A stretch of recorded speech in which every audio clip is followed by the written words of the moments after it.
Nobody at the loading dock behind the Halverson processing plant expected the girl in the mud-caked barn coat to climb up into the truck bed. But that is exactly what Della Mowat did. And she did it slow, the way she did everything, planting one boot on the rusted bumper and hauling herself up into a cold that smelled like ammonia and wet feathers, and something underneath it that was worse. The crates were stacked 4 high, wire boxes packed so tight the birds inside them couldn't turn, and half of them weren't moving at all. It was the middle of February in the flat gray country north of Bellchase, where the wind came down off the empty fields with nothing to slow it, and the man who ran the loading crew stood on the ground below her with his clipboard hanging loose in his hand and told her she was wasting his time and hers. These were culls, he said. Layers past their peak, spent hens the co-op had rounded up, along with a batch of pullets that a broker had backed out on, all of it bound for the renderer down in Cordell, where it would come out the other end as bone meal and grease. He said the word cull like it settled the matter. Della didn't answer him. She crouched down between the crates and looked at the birds for a long time without touching them, long enough that the man started shifting his weight and looking back toward the plant. And what she was doing was counting the ones that still had their eyes open. Before we go any further into this, and I promise you it goes somewhere you would not guess from a truck bed full of half-dead chickens, do me a small favor. If you like stories about people the whole world wrote off, tap the like button so more folks get shown this one. And down in the comments, tell me the name of the town you're watching from right now, because I read them, all of them, and I like knowing where these stories land. Now, back to Della, up in that truck, in the cold, doing the arithmetic nobody had asked her to do. She counted 311 birds she thought had a chance, and she counted them twice to be sure. And then she climbed back down and asked the man what the whole load was worth to him as it stood. He laughed, not unkindly, the way you laugh at a child who wants to buy the moon. The renderer paid by the ton, he told her, next to nothing, and he named a figure so small it was almost an insult to say it out loud. Della said she'd give him that figure for the pullets and the spent hens both, the ones still breathing, and he could send the dead ones on to Cordell, same as always. He looked at her, this raw-boned girl of 22 with hair chopped short and a great-uncle everybody in the county half remembered, and he said what a lot of men would say over the coming year, which was that she'd be throwing good money after nothing, that a spent hen doesn't lay, that a chilled pullet doesn't recover, that she'd be feeding corpses inside a week and cleaning up a mess besides. He said, and I want you to hold on to this because the whole story is the answer to it. He said, there's no bringing back a bird the world's already thrown away. Then he shrugged, because it wasn't his money, and he took the crumpled bills she counted into his palm and helped her load the crates into the bed of her grandfather's old flatbed, because even a man who thinks you're a fool will lift a crate for you if you pay him. She drove home the long way, 12 miles of gravel out the scenic road with the crates rattling behind her and the heater in the truck blowing lukewarm against the windshield, and she stopped twice to reach back and lay her bare hand flat against the wire, feeling for the ones that had gone still since the plant. She lost 4 on the drive. She would tell you that plainly if you asked her, no softening it. 4 went cold before she ever got them home, and she carried them out to the tree line herself and didn't make a thing of it. The rest she brought into the machine shed her great-uncle Orlin had built 40 years back, a low building with a wood stove at one end that hadn't been lit in 3 winters. And she lit it, and she set the crates in a ring around the heat, and she opened every door so the birds that could stand could get to the water she'd warmed on the stovetop. Most of them couldn't stand. Most of them just lay where they'd fallen, breathing shallow, their combs gone pale and their feathers rubbed off across the breast from the wire. She sat down in the sawdust in her coat and started lifting them one at a time, dipping their beaks in the warm water so they'd remember they were thirsty. And she stayed there through the night while the wind worked at the tin roof and the stove ticked and cooled, and she fed it again. Somewhere around 3 in the morning, her great-aunt Neva came out from the house in her nightgown and a man's overcoat and stood in the doorway watching. And after a while she said only, "You'll want the molasses warm, a spoon in the water," and then she went back to bed. That was the whole of it. That was Neva. Della had come back to the farm in November, and the truth of why she came back is less a plan than the absence of one. She had left 3 years before for a job in the parts warehouse down in Torvin, a good enough job, the kind that pays for a room and a used car and not much else. And she'd left because there was nothing on the Mowat place that looked like a future to a girl of 19. Her mother had gone years before that, gone to Colorado with a man who sold irrigation equipment, and her father had followed his own troubles into a quiet that eventually took him off the map altogether, so that the person who raised Della in any real sense was her great-uncle Orlean, a lean and unhurried man who kept a notebook in his shirt pocket and wrote in it with a carpenter's pencil, and his wife Neva, who spoke about once an hour and meant every word. Orlean died the spring before Della came home, sitting up in his chair after supper, the way people say they hope to go. And he left the farm to Neva and Neva alone. But Neva was 81 and her hands had gone stiff, and word had reached Della down in Torvin that her great-aunt was managing the whole place on her own and not managing it well. So Della gave notice at the warehouse and packed her car and drove north into the flatland, not because she had a plan, but because there was a woman up there who had fed her, and she was old, and it was time. The place she came back to was 200 acres of ground her family had worked since before the county had its name, and most of it lay dormant. Orlean had let the row crops go a decade before, tired of borrowing against the spring to survive the fall, and he'd kept only a garden and a milk cow and a scatter of hens and a way of talking about the land as if it were owed something it had never been paid. There was a barn that needed a roof and a silo that would never hold silage again, and a house that leaned a degree off true, and there was the notebook, several of them actually, a whole cigar box of them that Neva kept on the shelf above the stove, filled with Orlean's small square handwriting, weather and prices, and the dates hens went broody and what the soil did in a dry year, and, scattered through all of it like seed, sentences that weren't about any of that. Della didn't read them at first. She was busy those first months just keeping the two of them fed and the pipes from freezing, and it wasn't until January, when the days were short and the work was mostly waiting, that she took the box down one evening and started reading her great-uncle's hand by the lamp while Neva dozed. Most of it was accounting. But on a page dated some March 30 years gone, she found a line that stopped her, that she read 4 or 5 times, and it was this: "A bird nobody wants is a bird nobody's watched." She didn't know yet what it meant.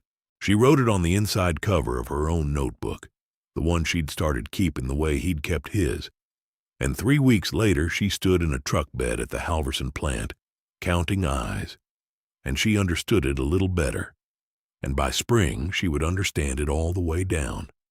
By the 3rd day in the machine she had lost 11 more, and by the end of the first week she had 296 birds alive, which she wrote down, and next to the number she wrote the date, and she did not let herself feel anything about the ones in the tree line because there was too much still to do for the living. What she had, once they were warm and watered and had eaten, was a strange and ragged flock. There were the pullets, maybe 140 of them, young birds a broker had ordered and then walked away from when the price of feed jumped and his numbers stopped working, healthy underneath the chill once they came back to themselves, brown and speckled and loud. And there were the spent hens, the older layers the co-op had culled off some larger operation because their production had dropped below the line where they earned their keep in a barn of 10,000 birds. And those were the ones everyone at the plant had meant when they told her she was buying corpses. A commercial layer is run hard. She gives you her best year, and then her numbers fall, and a spreadsheet somewhere decides she's finished, and she goes on the truck, and that is simply how the thing is done, and nobody in the business thinks twice about it. because a hen that lays 4 eggs a week instead of 6 is a loss when you're counting by the tens of thousands. But Della was not counting by the tens of thousands. Della was sitting in the sawdust with 150 birds that the industry had declared worthless, holding them one at a time. And what she noticed, because she was the kind of person who noticed, was that they were not sick. They were not old, most of them. Not really. They were tired and thin and rubbed raw from the wire, and a great many of them, once they'd been warm and fed for a week, began quietly to lay. Neva came out to the shed more often as the birds recovered, drawn by the noise of them, and she'd stand with her stiff hands folded and watch Della move among the crates, and now and then she'd say something and then not say anything else for an hour. She said once, watching Della candle an egg against the bulb, that Orland used to buy the co-op's throwaways back before the war, before the big barns came in, and that he swore a hen laid better when she wasn't crowded and afraid. Della asked her what he did with the eggs. Neva thought about it. Sold them, she said, to whoever'd have them. Then she said the thing that Della would come to understand was the whole architecture of what she was about to build, though neither of them knew it, yet standing there in the cold shed. She said, an egg from a scared bird and an egg from a settled one aren't the same egg, and people who eat can tell if they've ever tasted the difference, only most of them never have. And then she went back in to lie down, because 81 is 81, and Della stood there with a warm brown egg in her palm and a whole idea turning over in her head like ground under a plow. She turned the machine shed into a laying house, but she did it the slow way, the only way she knew, without borrowing $1 to do it. She scavenged lumber from the collapsed corn crib and built roosts and nest boxes over the course of 2 weeks of evenings, and she cut a run door in the south wall and fenced a 1/4 acre of the old garden ground with wire. She pulled off the fallen fences, and when the weather broke enough, she let the flock out onto the ground for the first time and stood back to watch what they'd do. The pullets tore around like they'd been let out of jail, but it was the old hens she watched, the spent ones, the corpses, and what they did was walk out slow into the thawing dirt and stand a moment in the weak sun, and then begin, every one of them, to scratch, to dust themselves, to eat the first green things pushing up at the fence line, to become, over the space of an afternoon, birds again. She wrote in her notebook that night, "They remember." She underlined it. She didn't know quite what she meant, but she knew it was true. And by then, the eggs were coming faster than she and Neva could eat, dozen after dozen filling the carton she'd saved, brown and speckled, and some of them tinted a pale green from the few odd hens in the lot. And one morning in late March, she loaded 4 dozen into a basket and drove into Bellchase to see if anybody would buy an egg from a bird the world had thrown away. Bellchase was not much of a town. A grain elevator, a church, a school that bussed its high schoolers 30 miles to the county seat, a gas station that doubled as the place everybody heard everything, and a small grocery called Prewitt's that had been owned by the same family for 3 generations and was currently run by a wide, soft-spoken man named Cade Prewitt, who knew everyone's business because everyone bought their business from him. Della carried her basket in and set it on his counter and told him she had eggs. Cade looked at them and told her, not unkindly, that he already carried eggs, a wall of them, cheap ones off a truck, and that folks in Bellchase bought eggs by the price and not by the story. Della didn't argue. Arguing wasn't in her. She took 1 carton out of the basket and opened it and picked up an egg and cracked it one-handed into a saucer. She asked him to fetch, and the yolk stood up in the middle of the white, tall, and orange as an August sunset. And next to it, for comparison, she cracked one of his cheap ones off the wall, and its yolk lay flat and pale as a nickel. She didn't say anything. She let the 2 saucers sit there on the counter between them. That was the whole of her sales pitch, 2 eggs and 2 saucers, And Cade Prewitt looked at them for a good while, and then he looked at her, and he said he'd take 3 dozen on consignment and see what happened, and if they sold, he'd take more. And Della said that was fine, and she wrote the number in her notebook, 3 dozen, the date, the first sale. And she drove home not triumphant exactly, but steadier than she'd left, the way a person is when the world has agreed, just slightly, to bear part of the weight. They sold. Not fast, but they sold, and the ones who bought them came back. And this is where the thing everybody had told her was worthless started to quietly prove them wrong, 1 carton at a time, 1 kitchen at a time, in the way that real things spread, which is not through advertising but through a person tasting something and telling another person.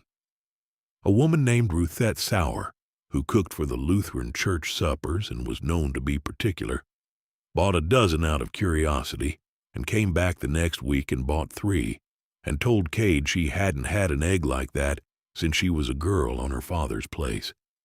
And she told the other church women, and they told their families, and within a month Cade was calling Della to say he could sell everything she brought and would she please bring more. She raised the price. She did it without ceremony, just wrote a new number on the cartons, more than double what the truck eggs cost, and she braced for people to balk, and a few did. And those few kept buying the cheap ones, and that was fine. But most of them didn't balk. Most of them paid the higher price and considered it a bargain, because Neva had been right. An egg from a settled bird and an egg from a scared one are not the same egg. And once a person had tasted the difference in their own kitchen, the cheap ones started to taste like nothing at all. Della kept every hen laying by keeping every hen unafraid, which meant space and clean water and the ground under their feet, and moving them onto fresh grass as the season opened up. And it meant, above all, watching them, walking the flock every morning with her notebook, marking which birds looked off before they got sick, culling for the pot the ones that faltered and never the ones that merely slowed. A bird nobody wants is a bird nobody's watched. She understood the whole of it now. The industry had thrown these hens away not because they were finished, but because nobody in a barn of 10,000 had the time to watch a single bird. And a bird you can't watch is a bird you can't keep well, and a bird you can't keep well stops laying, and so becomes worthless, and so proves the very judgment that made her worthless in the first place. It was a circle. Della had simply stepped outside of it. The men at the gas station had opinions, of course, because men at gas stations always do, and the loudest of them belonged to a big landowner named Harl Detmeyer, who farmed 1,100 acres east of town and ran a few thousand hogs and considered himself, not without reason, the practical authority on what did and did not make money in that country. Harl had heard about the girl and her rescued chickens the way everybody had, and he found the whole business funny in a way that had an edge to it, and he'd hold forth about it over coffee at Prewitt's, how she'd paid renderer money for spent hens and was charging city prices for eggs to a bunch of church ladies who'd come to their senses by fall. He said it more than once, and he said it where it got back to her, and the sharpest version of it, the one that would hang over the rest of that year like a cloud that never quite rained, was this. He said that a hobby dressed up nice is still a hobby, and that pretty eggs in a pretty carton don't feed anybody, and that come the first hard frost, she'd be right back where her uncle ended up, which was tired and broke and letting the ground go. He didn't say it to be cruel. That's the thing you have to understand about Harl. He said it the way a man states a fact he considers settled, offering it for her consideration, and if you'd told him that day that he was wrong, he would have bet you real money and he'd have lost, because by June the thing had outgrown Prewitt's. Cade couldn't keep them on the shelf, and Ruthette Sauer had started buying 6 dozen at a time to drive over to a restaurant in the county seat where her nephew cooked, and the nephew, a young man named Beck Orland, who ran the kitchen at a supper club called the Tall Grass, put Della's eggs on his menu by name and started telling his customers where they came from, the girl who pulled a flock off a slaughter truck and warmed them back to laying in a shed. And people who eat out want a story with their food almost as much as they want the food, except that in this case the food was actually better. And word ran out from that restaurant into the county seat, and beyond it, the way a grass fire runs when the wind is right. Della found herself by midsummer selling every egg her 290 birds could produce and turning away buyers. And she sat down one July evening with Neva and the cigar box of Orleans notebooks and did the arithmetic. And the arithmetic said she needed more birds, not a lot more. She was careful about that. She'd watched her great-uncle borrow against the future and lose the row crops doing it. And she had no intention of scaling up into debt and speed and back into that same circle she'd stepped out of. But she needed more, and she knew exactly where to get them. And it pleased her in a quiet way to think about it. She drove back out to the Halverson plant in the last week of July and found the same man on the same loading dock. And she told him she wanted his culls, all of them, the spent hens the co-op kept sending, and she'd pay him renderer price plus a little, standing, every load. And he looked at her a long time, and then he laughed again. But it was a different laugh than in February. And he said he'd heard about her, and he said, "Well, it's your money." And this time he said it like maybe it wasn't quite the joke he'd first thought. She took 180 more spent hens off the truck that summer and brought them home and warmed the frightened ones and watched them come back to being birds. And she built a second house out of the salvaged silo staves and fenced a second acre. And she rotated the 2 flocks across the old garden ground and out onto the pasture where the milk cow grazed, moving them behind the cow the way Orlin had scrawled about doing in a notebook from 1974, letting the birds scratch through the cow's droppings for the fly larvae and spread the manure and eat the parasites, so that the ground where the chickens had been came up greener the next month than the ground where they hadn't. And Della wrote in her notebook that the pasture was healing, and she meant it as a fact and not a poem, though it was both. She hired the Sour boy, Ruthette's grandson, a 15-year-old named Toll who was long and quiet and good with his hands, to help her wash and candle and pack in the evenings, and she paid him fair, and Toll told the other kids at the county school about the operation, and some of them came out on Saturdays to see the birds and stayed to work. And in this way, without ever once buying an advertisement or making a plan bigger than the next season, the Mowat place became something it had not been in Della's lifetime, which was busy. Neva watched it all from the porch and from the doorway of the shed, and she said little, but she'd taken to wearing an old apron of Orleans over her house dress and carrying a basket, and she'd sit on an upturned crate in the shade and candle eggs against a lamp with her stiff hands moving slow and sure. And one evening she looked at the full carton stacked around her and she said, "To nobody, to the air." Orlin would have liked to see this, that was all. She didn't cry and she didn't smile much, but she said it and Della heard it and wrote nothing down, because some things you don't need to. The turning of Harl Detmeyer happened the way real things happen in that country, which is to say slowly and without anybody announcing it. He came out to the farm in September, ostensibly to look at a piece of haying equipment Neva had advertised for sale, but he stood a long while at the fence looking at the flocks on the pasture, at the green stripes where the birds had passed, and the way the whole field looked better than his own overgrazed hog ground, and he didn't say anything funny. He asked Della a few questions, real ones, about the rotation and the numbers and how she kept the losses down, and she answered him plain, and he listened. And before he left, he stood by his truck and he took his cap off and put it back on, which is a thing a certain kind of man does when he's about to say something that costs him, and he said, "I told a few people you'd be broke by frost." Della said she'd heard that. He nodded. Then he said, "I was wrong," and he didn't dress it up or make a large thing of it, just laid it down between them the same flat way he'd laid down the opposite prediction in the spring, a fact offered for consideration. And then he said something that surprised her more, which was that he had 40 acres of grass gone to weeds on the far side of his place that he wasn't running hogs on anymore, and that if she ever wanted to move birds onto it, she was welcome, no charge. He'd fence it himself, because he'd rather see it doing something than nothing, and because, he said, and this was as close to an apology as Harl Detmeyer had in him, his own daddy used to keep hens the old way, and he'd forgotten there was any other kind. Della said she'd think about it. She did think about it, and the next spring she took him up on it and moved a flock of the throwaway hens onto Harl Detmeyer's weed ground, and by the following autumn that ground was pasture again.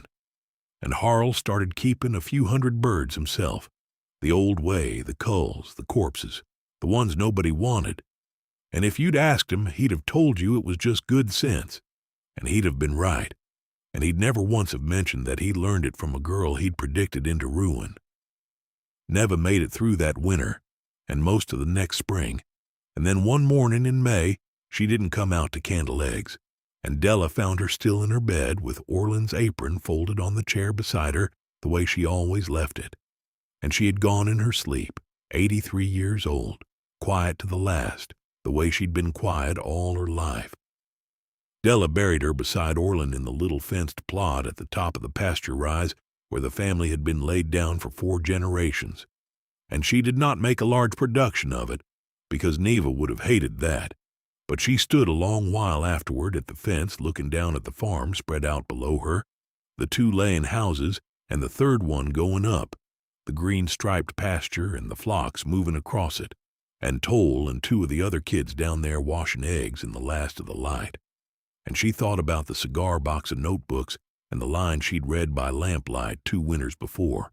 A bird nobody wants is a bird nobody's watched. And she understood that Orland had not been writing about chickens, or not only about chickens, that he'd been writing about worth itself, about the way the world declares things and people finished and throws them on the truck without ever once sitting down in the sawdust to watch them long enough to see what they still had in them. Neva had watched. Orland had watched. Della had learned to watch. And the eggs that came off that watched and settled an unafraid flock were by then feeding not just Belle Chase, but the county seat and a 3rd town over past the river where a 2nd grocery had started carrying them. 3 towns eating breakfast off the labor of birds that had been priced at bone meal and grease. And there is a kind of vindication in that arithmetic that does not need to be spoken aloud, that simply sits in the saucer, orange and tall, next to the pale flat one, and lets a person decide for themselves what is worthless and what is not. The operation never got big the way the men at the gas station eventually assumed it must have, because they could not imagine success that didn't come from scale and debt and speed, and when the eggs kept selling and the trucks kept coming, they figured Della must have borrowed and expanded and taken on the whole apparatus of a real business. She hadn't. She grew it the same way she'd grown everything, which was by patience and by watching, letting demand pull the flock size instead of pushing production out ahead of the buyers, adding a house only when the eggs were already sold before they were laid, buying the culls off the Halverson truck at renderer price, plus a little because the co-op still could not conceive of a spent hen as anything but a loss, and so kept handing her, load after load, the raw material of their own blindness. She kept the notebooks going, her own now stacked beside Orland's in the box above the stove, weather and prices and the dates hens went broody, and scattered through them, because she'd become the kind of person who wrote such things, the occasional line that wasn't about any of that, one of which, written the spring after Neva died, said simply, "The throwaway was never the problem. The problem was the eye that looked at it. She sold eggs to 3 towns for the better part of 30 years, and she trained a dozen young people who came through that farm to watch the way she watched, and some of them started their own flocks the old way, and Toll Sauer, the long quiet boy, took over the Mowat place when Della herself got old, because she never married and had no children of her own, only the birds and the ground and the box of notebooks, and she gave it all to Toll the way it had been given to her, without ceremony, because it was time. There is a photograph that Toll keeps now on the shelf above the stove, next to the cigar box, and it was taken by Beck Orland, the chef, one autumn afternoon a long time ago. And it shows Della Mowat standing in the bed of her grandfather's old flatbed truck, older in the picture than she was that first February, but doing the same thing she did that first February, which is crouching down among a load of spent hens fresh off the Halverson culls, counting the ones with their eyes open, taking her time, refusing to rush. And behind her, out of focus, you can see the green-striped pasture and the laying houses and the whole quiet argument she made with her life against every man who ever told her a thing was finished. She lost 4 birds on the drive home that very first day, and she never forgot them, and she never softened it when she told the story, because the truth was the whole point. The truth was the argument. The truth was that most of them lived and laid and settled and fed 3 towns, and that the difference between a corpse and a treasure was nothing more or less than a person willing to sit down in the cold and watch. If this story reached you today, and you know someone who's been told that what they've got, or who they are, isn't worth the trouble, send it along to them, because they might need to hear that the world is wrong about the truck more often than it will ever admit. Tell me down in the comments about a time you saw worth in something everybody else had written off, and tell me the town you're watching from, whatever corner of the map you call home, because I read every single one of them every night, and each one is one more egg in the saucer, standing tall. The winter after Della gave the place over to Toll, she moved into the small back bedroom that had been Neva's, and she kept her hand in the way old people do who cannot stop watching a thing they build. Walking out to the houses in the morning with a mug of coffee going cold in her stiff fingers, standing at the fence in the weak light and counting, always counting. The birds with their eyes bright and the ones moving slow, telling Toll before he'd noticed himself which hen would falter and which would come around. He learned to trust it. He learned not to argue when she said a bird looked off, because she was right the way a person is right who has spent 50 years doing one thing with all her attention. And he wrote it in his own notebook now, the 3rd generation of small square handwriting stacking up in the box above the stove. Weather and prices and the dates hens went broody, and, because he had caught it from her the way you catch a way of seeing, the occasional line that wasn't about any of that. He wrote, that first winter running the place alone, watching Della at the fence in the cold. She taught me the flock is 100 single birds, not one big number, and that is the whole of it. He underlined it. He did not know yet how much he'd need it, because the thing about a way of seeing is that it can be handed down, but it cannot be handed over all at once. And there came a bad stretch 2 years after Della gave up the place. A wet spring when a sickness moved through the county flocks, and the big operations lost birds by the thousands, and the newspapers up in the county seat ran stories about it. And the men at the gas station, some of them the same men, and some of them their sons, said that this was what came of chickens, that it was a fool's animal and always had been, offering it for consideration the way their fathers had. Toll lost some. He'd be the first to tell you. But he lost fewer than anyone, and he lost them slow enough to see it coming, because he walked the flock every morning the way Della had taught him, and he pulled the first sick bird the first hour it looked wrong, and he kept the houses clean and the water fresh and the birds unafraid and unhurried and spread out on the healing ground. And a settled flock, it turns out, is a flock that fights off what a frightened crowded one lies down and dies of. When it was over and the big barns were replacing their whole stock and the papers had moved on, Prewitt's in Bell Chase and the 2 other groceries in the other 2 towns had not gone a single week without Mowat eggs on the shelf, and there is a kind of proof in that, in the empty week that never came. That is louder than any argument a man could make over coffee, though of course nobody made it, because the people who understood didn't need to, and the people who didn't weren't going to be talked into it. Della lived to be 91. She spent her last years mostly in the chair by the stove where Orland had spent his, and her hands went the way Neva's had, stiff and slow, so that she couldn't candle an egg anymore or write in the notebook, and Toll would read the old entries to her in the evenings, Orland's and Neva's remembered sayings and Della's own, and she'd listen with her eyes closed and now and then correct a date, because she remembered them all, every load off the Halverson truck, every first sale, every bird she'd warmed back to life in the sawdust. Near the end, she asked Toll to drive her out one last time to the fence at the top of the pasture rise where the family was laid down, and he did in the spring, when the green stripes were coming up bright across the ground where the birds had passed. And she stood a long while looking down at the farm, the way she had the evening Neva died. And she didn't say much because saying much was never in her. But she said one thing, and Toll wrote it in the notebook that night because he knew it was the last of it. She said, "They were never worthless. Nobody's worthless. There's just a lot of trucks, and not enough people willing to climb up in the cold and look." Then she was ready to go home, and a few weeks later she went the rest of the way home, in the chair by the stove, sitting up after supper the way Orland had, quiet to the last, and Toll buried her beside Neva and Orland at the top of the rise where the wind came down off the flat land with nothing to slow it. And he did not make a large production of it, because she would have hated that. And the whole county came anyway. The Sowers and the Prewitts and Beck Orland, the chef gone gray now himself.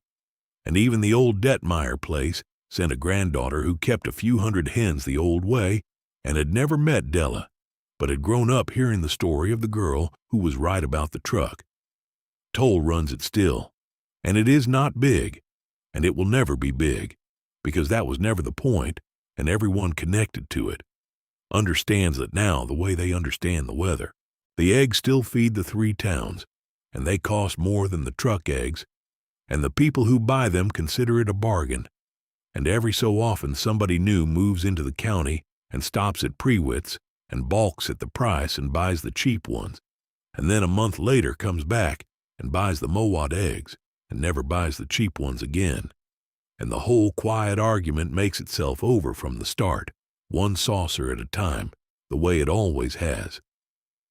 The Halverson plant is still there, and the co-op still sends its spent hens to the renderer, load after load, because the industry still cannot conceive of a tired bird as anything but a loss. And Toll still drives out and takes the culls at renderer price plus a little, and warms the frightened ones, and watches them come back to being birds. And if the man on the loading dock these days finds it funny, he keeps it to himself, because the story has been around long enough now that even the young ones on the dock know how it comes out. And here's the thing that Della understood at the end, the thing that Orland scratched into a notebook 30 years before there was ever a girl to read it, and Neva said once in a cold shed with an egg in her palm, and that sits underneath this whole story like ground under a plow. A bird nobody wants is a bird nobody's watched. The world is full of trucks, full of loads bound for the renderer, full of things and animals and people that a spreadsheet somewhere has decided are finished, priced at bone meal and grease, worth the trouble to no one. And most of them go, and nobody climbs up in the cold, and the judgment proves itself the way a circle does, worthless because unwatched, unwatched because worthless, around and around, and the trucks keep rolling to Cordell. But every so often somebody stops. Somebody crouches down between the crates and takes their time and counts the ones with their eyes still open, and refuses to rush, and refuses to be laughed off the dock, and pays the small insulting price and carries the load home and sits in the sawdust through the night dipping beaks in warm water so the birds will remember they are thirsty. And what that person finds, almost every time, is that the thing was never finished at all. It was only tired. It was only frightened. It was only crowded and rubbed raw, and never once looked at long enough to see what it still had in it. And when it is warm and fed and settled and given a little ground to stand on, it comes back to being what it was made to be, and it gives more than the ones who threw it away ever imagined was left, and it proves them wrong not by arguing, but simply by living, by laying, by standing tall and orange in the saucer next to the pale flat egg that came off the truck nobody thought to question. 3 towns ate their breakfast for the better part of 40 years, off birds the world had thrown away, and they mostly never knew it, and that is fine, because the eggs were the argument, and the eggs required no belief, only tasting. And a girl who came home not because she had a plan, but because an old woman had once fed her, learned to see the way her great-uncle saw, and taught a quiet, long-handed boy to see it after her. And somewhere in the county tonight, there is a granddaughter of the man who predicted her ruin, keeping a few hundred hens the old way, and not entirely sure where she learned it. Only that it is good sense, only that her people used to do it, only that there is a difference you can taste. That is how a way of seeing moves through a country. Not by advertisement, not by scale, not by argument, but by one person tasting something true and telling another the way real things have always spread, slow and sure and impossible to stop once they start. So if this reached you tonight, and I think it reached you for a reason, carry it to someone who's been told that what they have, or who they are, isn't worth the trouble. Because the world is wrong about the truck far more often than it will ever stand up in a gas station and admit. Tell me in the comments about the time you saw worth in a thing that everybody else had already written off, and tell me the name of the town you're watching from, whatever stretch of the map holds your kitchen and your window and your morning light, because I read every last one of them, and each one lands like a warm egg in the basket, and I am always, always counting.